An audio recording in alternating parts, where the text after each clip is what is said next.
Welcome to the Epicenter podcast from the Weatherhead Center for International Affairs at Harvard University. I'm your host, Jessica Barnard. We can often put a date on the start and the end of a war. But what happens after war and conflict? How do people live together after their communities have been torn apart by violence and trauma? Today we are looking at 3 countries that have emerged from civil or regional conflict: Lebanon, Northern Ireland in the UK, and Bosnia Herzegovina. We are talking to experts who study or work in post-conflict reconciliation to find how people from different groups are relating to each other years after the end of formal conflict, and what helps and hinders the civilian peace process. Let's welcome our guests. Melani Cammett is Clarence Dillon Professor of International Affairs in the Department of Government and Director of the Weatherhead Center for International Affairs at Harvard University. Her research explores ethnic politics, conflict, development, and authoritarianism in the Middle East and other contexts. Cathal McManus is a lecturer with the School of Social Sciences, Education, and Social Work, and a fellow of the Senator George J. Mitchell Institute for Global Peace, Security, and Justice at Queen's University, Belfast. His research focuses on processes of othering that help to generate and maintain communal tensions and polarization, and especially how popular histories contribute to the maintenance of social divisions. Dženana Šabić Hamidović is a social behavior change professional with Institute Mentis in Sarajevo, which provides counseling to families and facilitates dialogical practices with community groups. She has extensive experience working with civil society organizations to promote intergroup dialogue. Prior to this, she worked for the UN's International Organization for Migration. Melani, let's start with you. The Lebanese Civil War was 15 years of on and off conflict. At the end of the war, would you say that reconciliation ever truly happened?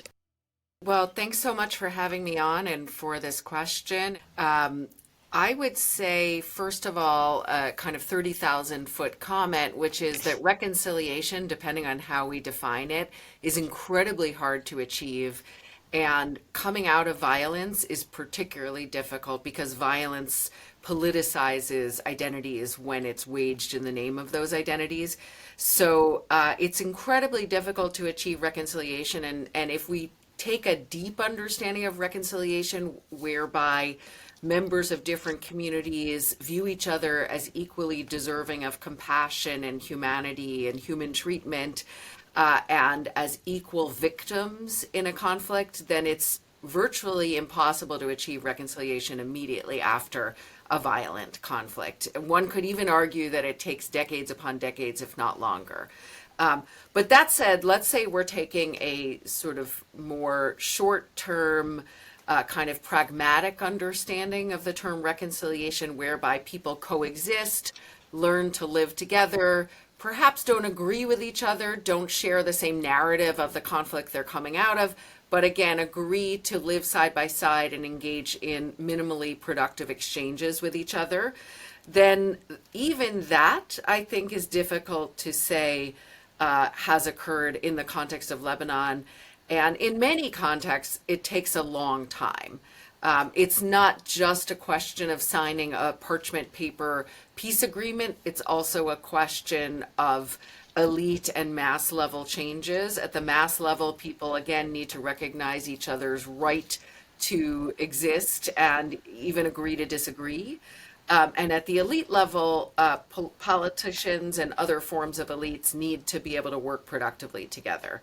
So the Lebanese situation is interesting because there never was any kind of national level formal reconciliation process. Mm-hmm. There were these micro level quasi-formal agreements within certain villages, municipalities, and so forth.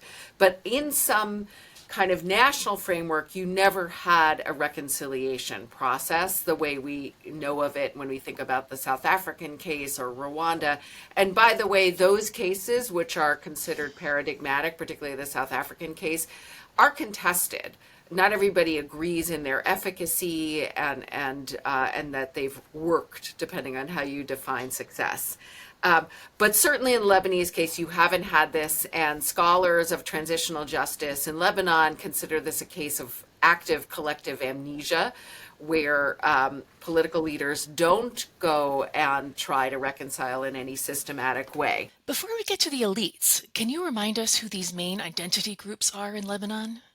So, from the outside, people that haven't spent that much time in Lebanon think, oh, this is a religiously divided society, right? And you have 18 officially recognized sects, depending on how you count it. The main ones roughly correspond to Sunni Muslims, Shia Muslims, Christians of various stripes. Within that category, there's many subdivisions, the dominant group being Maronites, Druze, and so forth. But the fact of the matter is that the real divisions are not so much across religious lines, they're more across political sectarian lines. So they are different political actors, parties, movements that are linked to these different communities. Not all 18 of them, but different manifestations of them. Again, largely breaking down to Christian, Sunni, Shia, Druze, with a few other examples or categories. And so those are the main meaningful divisions. And while these parties all largely enjoy support from members of their own religious communities, not everybody supports those communities. And that's a really important distinction. So many people who are, say, Sunni Muslim do not support the main quote unquote Sunni Muslim parties. And the same goes for every group. So it does look on the outside like the main cleavages are sectarian, but in fact, they're politicized versions of these sectarian groups. And it's in the interests of the leadership to maintain these divisions because they profit from the divisions immensely, even while they agree on the macro level rules of the game. What's the state of intergroup relations today? And are there competing narratives about the war? Certainly, there are different narratives of the war. If you go into high schools that are run by Christian groups versus Shia or Sunni groups, you're going to get different understandings of how the Civil War played out. And some schools entirely skirt the issue of teaching the Civil War. In fact, most do. So there isn't an agreed upon narrative. Historians have been working with the Ministry of Education for years upon years to try to come up with a shared understanding of Lebanese historiography around the Civil War. They've not been successful thus far. So in that sense as well, we don't see reconciliation. Not even reconciliation in the form of, I have my narrative, you have yours, we agree to disagree, we're all in this entity together. We don't even see that as manifested in history and civics curricula, for example. But that doesn't mean that everybody at the mass level wants to kill each other, not at all. I would say many people socialize across group lines. There's some intermarriage. Many people are not active sectarians who want to go out and punish members of other groups and don't feel animosity along these lines.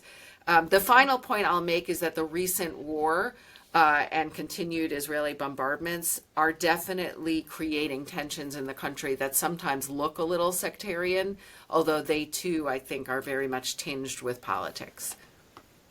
Well, thank you for reminding us that there are different levels of reconciliation, from cordial to warm to everything in between. And you mentioned these elite politicians and leaders are invested in the status quo. How are they perpetuating this, and what could be done to overcome it? What could they do otherwise? Yeah. So it's worth mentioning that these elites in what some people call patronage democracies, democracies where patronage is a key form of obtaining political support, that is giving jobs out to your supporters and that sort of thing. Lebanon is an example of this. I think scholars of Bosnia would agree that Bosnia is also an example of this. These places enable elites to profit tremendously from the status quo. They control economic opportunities. They ensure that their cronies, their supporters get access to these opportunities and get the government jobs and so forth. So they have vested interests in maintaining the status quo, even if, again, they ostensibly disagree with each other. One other thing I want to add is that when you look at the major political cleavages in Lebanon, they don't neatly break down along sectarian lines. For example, you will see Christian groups that are allied with Hezbollah, a Shia Muslim group, and you will see Christian groups that are vehemently opposed to Hezbollah. So it's not like this neatly breaks down on sectarian lines, and every party has their own members who are from different sectarian communities or allies. So it's much more about politics than religion per se.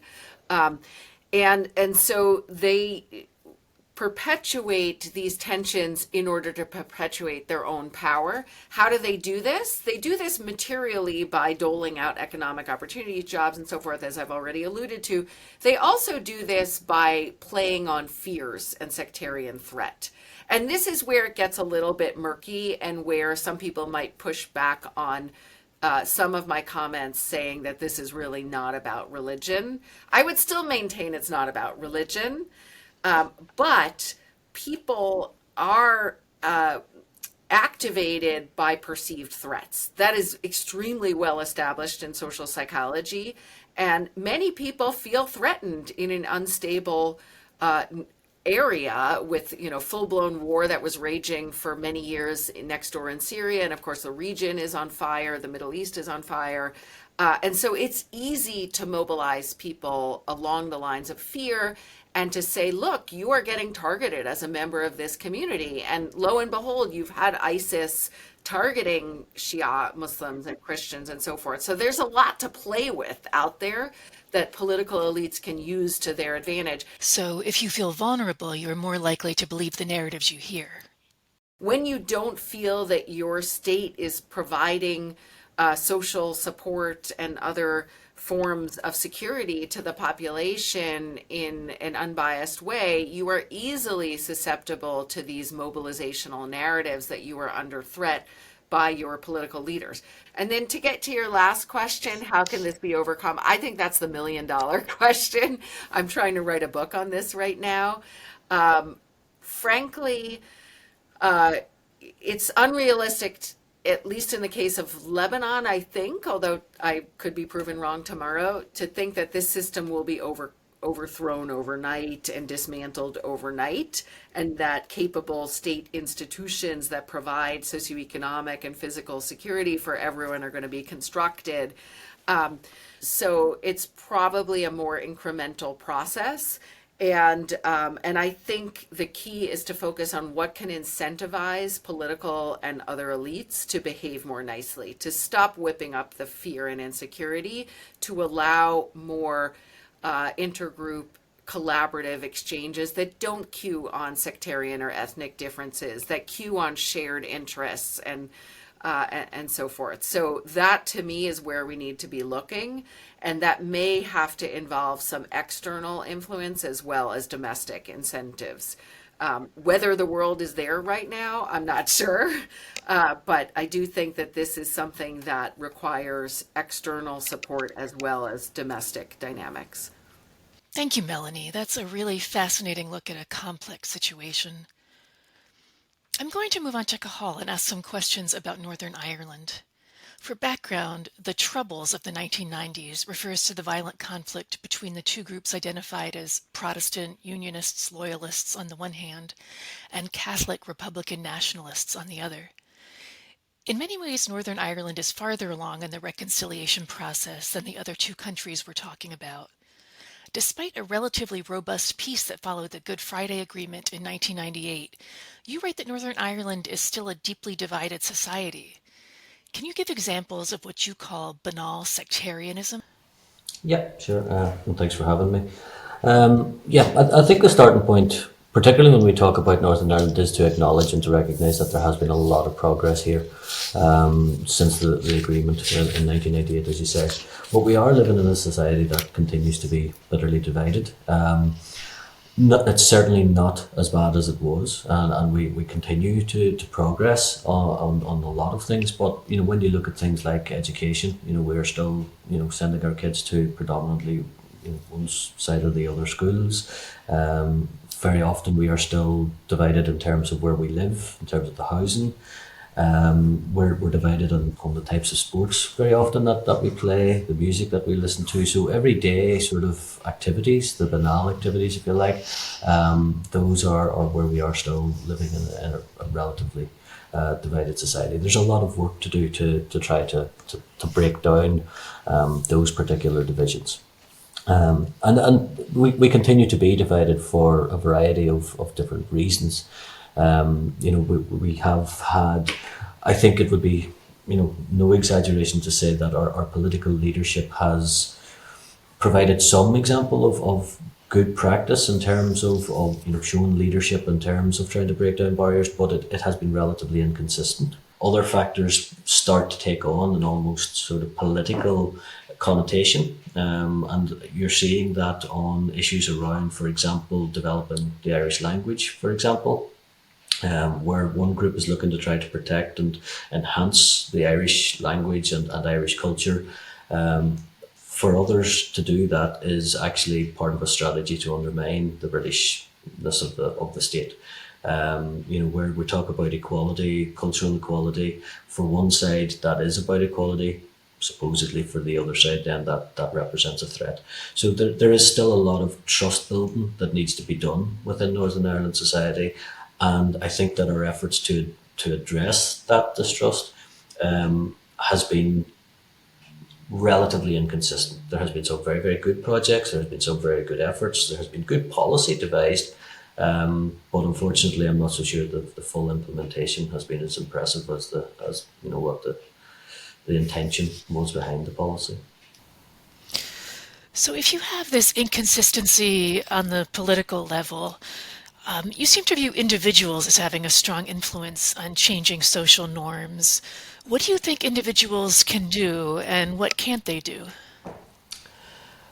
Well, I think, and perhaps this is part of the problem here as much as anything else, a lot of the efforts at reconciliation have been put onto other groups and individuals within society. So that might fall to community groups, it might fall to youth organisations, even to educational bodies as well, to try to bring two communities together as a way of enhancing trust and to encourage better engagement and political discussions.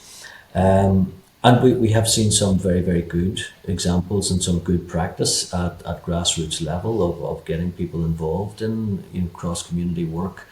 And the projects that we see are very educational. You've seen young people, for example, from the likes of the Catholic nationalist community. They're doing at grassroots level a lot of work on things like World War I and the role the Catholic played in the First World War, which would be historically, I suppose, more attached to the historical culture of unionism and the Protestant community. Similarly, you have a lot of groups who would be taking young unionists and young Protestants to the Irish Republic and to major historical sites there around things like the 1916 Easter Rising, even the Battle of the Boyne, which is again a unionist cultural event.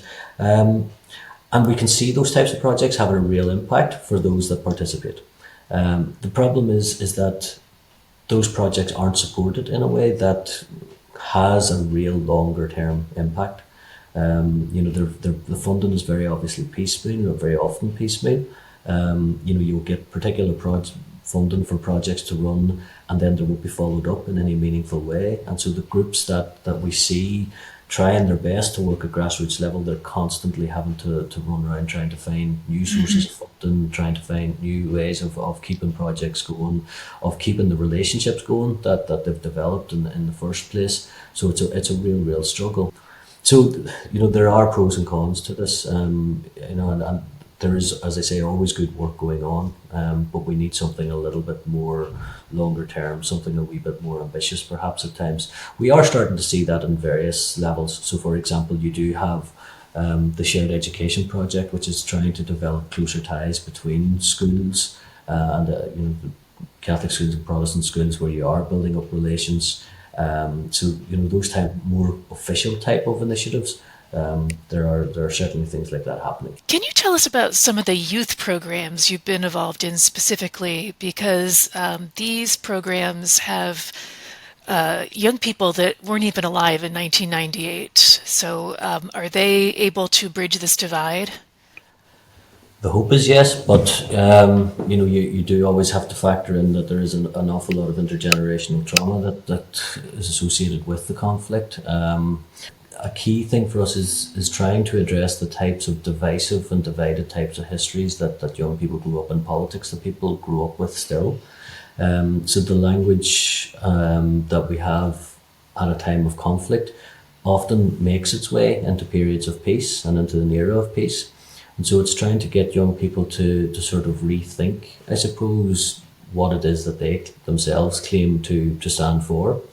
So very often it is about getting younger people to try to engage with their own political or stated political aspirations and political ideals, and to try to highlight the complexities of what that is and what that looks like, and try to get them to picture a future that includes the other as well as just themselves. One of the things that we tried to develop and which worked quite well in the past was for a young group that we were working with, which would have been predominantly loyalist, unionist loyalist, was to develop, I suppose, a bit of context here. Within the unionist loyalist community, there would be quite a strong attachment to the Glasgow Rangers Football Club, which would be an intense rivalry with the Glasgow Celtic Football Club, which would be, you've guessed it, supported by predominantly Catholic nationalist Republicans in Northern Ireland. So that there is very often sectarian tensions around those football matches. So what I did was to develop a short history of Rangers Football Club. And we got young people into talking about the history of Rangers, what Rangers stood for, the players that they had. But very famously, for a long part of their history, Rangers had no Catholic players. And so I was able to introduce issues around sectarianism into the conversations around football, and around the types of sort of rioting and conflicts that you've seen in the football stadiums during the 80s and the 90s. And from that, you were able to introduce them then to the Northern Ireland conflict and to present a degree of context within that. So you did have to be creative to try to get young people to engage with that politics and to see why the issues were very much real and very much relevant to their lives. And so we've been doing different things, projects like that with both young nationalists and young loyalists. And they do have an impact, but as I say, the problem is that they're quite small scale when it comes to these types of projects, and so you need something a lot bigger. Well, thank you for this other viewpoint on reconciliation. And I think the youth program with the football team sounds like a great example of meeting young people where they are and bringing them into the conversation. Dženana, let's turn to you now. You've worked with many different groups and stakeholders who are involved in peace efforts, in particular with civil society organizations in Bosnia and Herzegovina. What are they and how have they been successful? So by the law, the civil society organizations are the organizations formed by the groups of citizens that come together and that form the association, so the organization that has a certain strategy, vision, and mission that gathers them around it. The first such a formal organizations of the citizens were those who were aiming to try to rebuild or build peace right after the war. And so that was very important to understand how our civil society functioned before, because citizens were not able to organize in that way in pre-war in socialistic Bosnia and Herzegovina. So for us, after the war, that was a whole new concept of the possibility for citizens to organize themselves for some joint cause and mission. And so the civil society, as we know them today, actually are rooted in the peace-building movement, because those peace-building activists that started to be interested in rebuilding the country right after the war were working on the peace-building initiatives. So their main vision to initiate the gathering citizens in the formal structures of the civil society was peace building. And I think that's telling. That means that there are a lot of people, individuals, citizens who think that building peace makes sense and that that's a purpose. Right after the war, they didn't form organizations to go to build, I don't know, schools or other things. That was international aid coming too. But the citizens understood that the way that they want formally to be organized is to build peace. And I think that is hopeful, right, in a way. And so examples of their activities, as I was mentioning, was interreligious, was arts, was sports, was toward policy advocacy, empowering judiciary systems. And one of the programs that those organizations implemented, but are still implementing, is this inter-country mobility to build peace. Because as we are divided by the ethnic lines, it's very important to enable and to create opportunities for young people, but also other citizens, to get to travel through the different parts of the country. And that's very important. And one other aspect of this mobility was also regional mobility. They were bringing, because our war is very complex, as you know it, and so they were bringing young people and women. These two groups, I would say, were mostly involved in peace building, from Serbia, from Croatia, from Montenegro, North Macedonia. So this mobility had a very important aspect in building peace in Bosnia and Herzegovina. Then there were initiatives where the civil society organizations networked between them. They created different partnerships and coalitions because they understood that we need to build local capacities for peace. That it's not only important to have enthusiast citizens and activists who form the civil society organization, but it's important to get buy-in from the other citizens who maybe didn't want to join formal structures but needed to be involved in building peace. And then there was a whole work on the institutional capacity building. And I think that this hasn't perished. I think that I've met many organizations who are still doing and are still persistent in these initiatives. Well, thank you. That's really powerful to hear about. Am I right that these civil society organizations are bringing together different identity groups for this one cause that they're working on? Yeah. There are many civil society organizations who are bringing people from different ethnic backgrounds, and they were even formed by the people from different citizens from the different backgrounds. So that is something that makes them really unique in their actions. And what about the obstacles to mutual understanding? You've written there's resistance among neighbors and community members to discuss or even acknowledge past conflict. How can you encourage dialogue? And is discussing the past really a crucial and necessary part of reconciliation? Just a small question. Yeah. The experiences of the war in the country are very different in different parts of the country. And so that's very important. That means that if you think that you understood this conflict in one part, you move to the next and you understand that conflict your understanding of the conflict in one part has nothing to do with the conflict that happened in that part of the country. And so resistance toward discussing the past is also connected to this phenomenon because we had enormous internal displacements. And so people were having experience of war, beginning of the war in one place, and then they moved to another place where they faced another reality of the conflict. So they were not only physically moving, but they were moving their own trauma from one place to another and then experiencing different traumas. So our work with the communities actually made us realize that it's not only that it's difficult because it's painful, right? But because they don't know where to start. Then it goes back to which trauma I unpack first, and how do I connect with the people in that community if I didn't know the beginning of the war in that community. And then the second aspect of it is that we have a strong political state capture, which means that the political narrative dictates relationships. unfortunately. And so the political discourse, which is very divisive when it comes to the past happening, and it's not, we have 3 history curricula, let's say. And so it's very difficult to speak in one voice when your education system is divided. And it's very difficult to open up the discussions about what happened even in one geographical space when there are at least two truths that are existing in that community. But I don't think there is alternative to dialogue. And I truly believe that, yes, it's painful. Yes, it's difficult, but it's also act of bravery, an act of openness for us to keep trying to create a space where people will be able to bring that experience and emotion that they have lived. And once they are able to hear each other and connect with that human experience, then after that comes how then we deal with this together.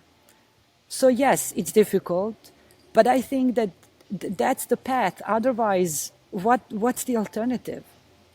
Yeah, I mean, with all the interventions that I worked on when I was working with the UN and with the civil society organizations, and even today talking to them, is that we need to be more brave. We need to be braver. We need to be persistent in insisting to talk to each other. No matter how much resistance we have, no matter how much obstacles, and obstacles are political, structural, I would say. One of the, beyond political obstructions, we have structural obstructions where, for example, between neighborhood communities, there is no transport to connect them. People cannot take a bus to go to neighborhood community because it's another entity. You know, and so there is an effort in that when you see that they come together, they take a cab, they take private cars to come to discuss about peace. So there is need to be recognition of this. Yes, there are obstacles, but we are united in understanding that we need to make an effort to go beyond them, because what's the alternative? That's really fascinating that there are not only these mental hurdles, but these physical obstacles of actually getting together in an easy way. I do have some questions I'd like to turn to the whole group. We've heard a lot of things that are different and sort of similar about the situations in your various countries. All of these conflicts were officially resolved in the 1990s. An entirely new generation has come of age. How does it work with the post-conflict generation? We've touched on this a little bit, Cathal, with your youth groups. And I know, Melani, you've said you believe that reconciliation takes decades. But how are these identities passed on to young people from their elders?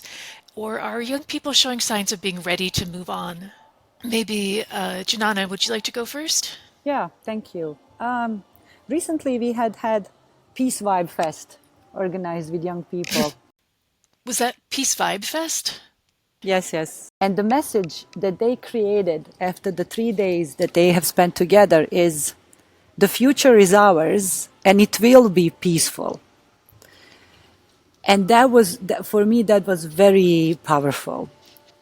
And in discussing with young people, yes, they are trying, they are kind of struggling with their dealing with the past. In one aspect, they are trying not to take over the burden of their parents of the past conflict and responsibility for it, because they clearly state that they don't want that responsibility to be transferred to them.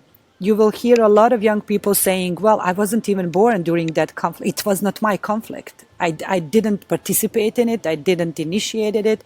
I don't want to be associated with it as if it was mine conflict. So there is this, that they want to be distanced from the responsibility for the conflict. But on the other side, what they are clearly stating is that, yes, we don't want to take your responsibility, but we want you to hear us and acknowledge our intentions to build future differently than your idea is how it needs to, because it's ours. We are going to be part of it. We are going to create it. And we are going now to start discussing how do we want to see the future to look like. At least here, they are very proactive about it. And they are very vocal that they are not ready to participate in another conflict. And they They are struggling, as I said, because they are structural factor, as I mentioned, the transport, but also education that teaches them the divisiveness in the history. But they are making the moves. And they are saying, yes, there are all these things that divide us, but there are also many things that brings us together. And I'm very hopeful about this. I think that the new generations, as we are now seeing it in Serbia, they're saying no more of this. We want future different, and we want also present to be different. So I'm kind of hopeful for them. Melanie, can you give us some perspective from the youth of Lebanon? Yeah, and let me just say that I think this is a vitally important question. I think it's complicated because I don't think there is a single category called youth, and so we see in the language of social science heterogeneous effects. So meaning that there are different subgroups, and so you can have radically different perspectives on this depending on young people's socialization, where they grew up, et cetera, et cetera. So I've actually looked at public opinion data on this in Lebanon, which for which there's not a lot of data, but also in the other two contexts in which we're discussing reconciliation today. And what's interesting is when you look at the average effects, there isn't actually much difference in intergroup attitudes across generational cohorts. I think that's because it's masking differences within the category of youth. And so you have quite a few youth who are really hostile to members of other communities. And I'm guessing that's because they grew up in post-war eras when there was less mixing, because war itself causes more segregation for a variety of reasons. And so some of these young people actually grew up in more segregated, more insular communities than their parents did, and don't have memories of a different kind of reality. So those folks are not going to be the ones participating in reconciliation programs and peace building and so forth. But then there's amazing young people, and here I'm disclosing my normative biases, who are able to overcome these divisions and maybe don't feel them so strongly because that's not the way they were socialized. And that starts with the household, but isn't solely constituted by the household. It's also their lived experiences. In the case of Lebanon, I've talked to a number of young people who are students at the American University of Beirut, undergraduate students there or master's students there. And some of them say they literally never encountered another person from their community until they went to this university.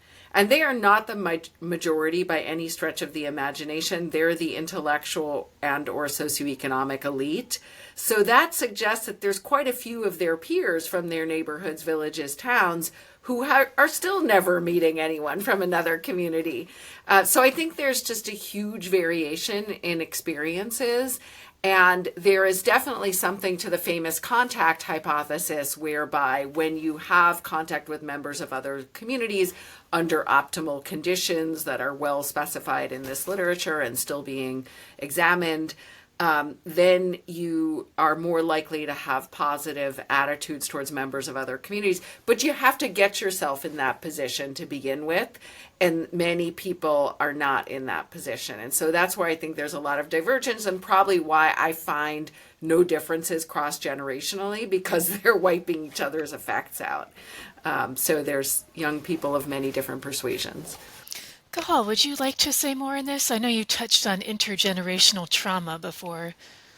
I suppose one of the things that we've seen within the context of Northern Ireland is a bit of both. We see sections of that community that will be less attached to the politics of the past and to the divisions of the past. Those young people are largely young people who will have, if not grown up outside of what we would call segregated areas, then certainly young people that have had new educational opportunities, who have gone to university, who have mixed with members of the other community, who have different priorities in life now in terms of their life goals. But then you will also then have those who continue to be brought up within the context of the narratives of the past and the narratives of the conflict. When we say the narratives of the conflict, Those narratives have now been translated into narratives that are relevant to the peace, but they maintain the divisions of the past. So yeah, one of the things I suppose that we've seen for quite a few years was the development of a population in Northern Ireland that we call the Neithers, those who in polls would describe themselves as neither nationalist nor unionist. And at one stage, as late as I think 2015, 2016, that section of the population would have been, in the polls at least, would have been 50%, would have been, 50% of those being polled would have described themselves as Neithers. And a large part of those would have been younger people who were detached from what would have been the old labels. Now, we're starting to see a little bit more complexity to that label. We're starting to realise that label is not particularly consistent. So, for example, since Brexit in 2016, we've seen a lot of young Catholics in particular, those that would have come from the Catholic nationalist background, starting to go back to that label again and attach themselves to the politics of the past in that sense. I completely agree. I think it's very context heavy in terms of young people and how they approach their own sense of political priorities. Well, thank you for that. And I do have a last question. In the US, we have extreme polarization and tensions right now. Can the conflicts you've studied provide lessons for how we Americans can prevent this kind of conflict down the road and avoid this violent conflict that will take decades and decades to repair? I think Peace Vibe Fest sounds like a good way to start, but maybe something beyond that. Dženana, maybe you can go first. Yeah, I'm always reluctant to give formulas, I really, truly, maybe I'm a utopist, but I really, really deeply believe in dialogue. I really believe that if we create, and maybe you can think about how would that look like for the US, create spaces for the people to encounter, to talk about their own issues about that they think they divide them. And if you do it in a manner that my truth does not cancel your truth, and if we can get to the space in which we can try to turn the conversation into, this is the part of your truth that I can connect with and agree with, I think that then we create spaces in which we start from the point of understanding and connecting to what we can understand about each other's truths, if you want. If we don't talk to the people that we essentially don't agree with, then the division is just going to be bigger. And Carl Rogers, I think, was saying that in the dialogue, we don't need to be focused on who's right and who's wrong, but rather how we progress together. So we need more braver people who seek progress rather than being right or wrong. Maybe that's not an answer you are asking for, but... That's a fine answer. I like these words, bravery and courage. Cathal, what do you have to add to this? I think for the starting point is we need better political leadership. We need braver political leadership in a sense. You need political leaders who are willing to take risks to change the narrative and who are willing to take risks to challenge narratives that are emerging and that keep people polarized. American society, as controversial as this may sound, didn't become divided just with Trump. Those divisions existed before Trump came and before the rise of the recent sort of polarization that's there. But what we're starting to see are political movements and political individuals who are capable of exploiting those divisions. I think American society needs to have a big conversation with itself, essentially, about those social issues that have divided it for a very, very long time. And a starting point in that, and this is a really, really difficult starting point. It makes it, whenever people like me say this, it sounds really, really easy, but it's not in any shape or form. And that is to recognise our own sort of prejudices and to take ownership of our own prejudices. I still see this within the context of Northern Ireland, where people don't see themselves as being sectarian. The sectarianism is always attached to their other. And I think that in American society, nobody is racist, nobody is bigoted, nobody is prejudiced. It's always the other. The other is always to blame for the divisions in society. I think that sometimes we just need to try to reflect upon what it is that we claim to stand for and represent, and say, well, maybe I am part of the problem. Maybe that the starting point for change comes from me and people like me who are willing to say we can do things differently.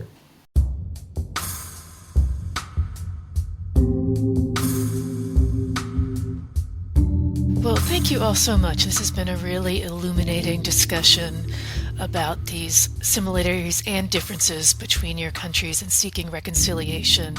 And I think we've learned a lot about how this can apply to other situations in the world as well.